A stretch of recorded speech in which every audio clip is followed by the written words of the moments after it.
திமுக ஆட்சியில் ஊழல் அதிகரித்து தமிழகத்தின் கடன் 10,20,000 கோடியாக உயர்ந்துள்ளது என அதிமுக மருத்துவர் அணி இணை செயலாளர் டாக்டர் சரவணன் குற்றம் சாட்டியுள்ளார்.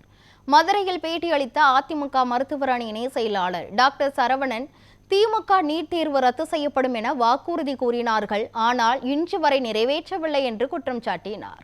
அதிமுக ஆட்சியில் 7.5% உள் இடஒதுக்கீட்டையும் 11 மருத்துவக் கல்லூரியையும் எடப்பாடி பழனிசாமி கொண்டு வந்தார் என தெரிவித்த அவர், நீட்டையும் அனிதாவையும் வைத்து திமுக நாடகம் நடத்தியது என்றும் தெரிவித்தார். திமுக ஆட்சியில் ஊழல் அதிகரித்து தமிழகத்தின் கடன் 10,20,000 கோடியாக உயர்ந்தது என்றும், தனி மனிதனின் கடன் சுமை 1,66,000 கோடியிலிருந்து 4,66,000 கோடியாக உயர்ந்துள்ளது என்றும் டாக்டர் சரவணன் கூறினார்.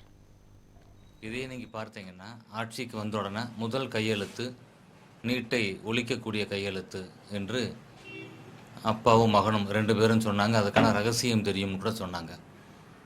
ஆனால் ஆட்சிக்கு வந்து 5 வருஷத்தில் எதையும் செய்யவில்லை. தன்னுடைய ஆட்சி காலத்தில் 11 மருத்துவக் கல்லூரிகளை தமிழ்நாட்டில் கொண்டு வந்தார். இதன் மூலம் நெருக்கி வந்து ஒரு 5,000 மாணவர்கள் பயன்பெற்றார்கள் என்று சொன்னால் அது மிகையாகாது.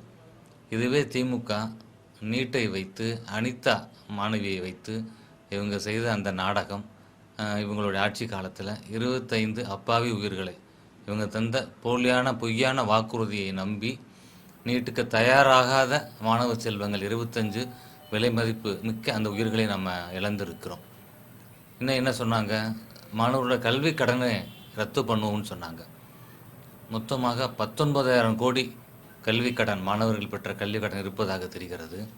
அப்போ இது வரைக்கும் ஒரு சின்ன அளவில் கூட இவங்க எதையும் செய்யவில்லை. இதெல்லாம் வைத்துத்தான் இப்போ வரக்கூடிய தேர்தலில் சந்திக்கிற எங்களுடைய அதிமுகவுடைய பொதுச் செயலாளர், சாமானிய மக்கள் முதல்வராக தன்னை நிரூபித்த எடப்பாடி அவர்கள் மக்களுக்கு கொடுத்திருக்கக்கூடிய வாக்குறுதிகளில் மாணவ செல்வங்களோட கல்வி கடனை ரத்து செய்வோம் என்று சொல்லியிருக்கிறார்.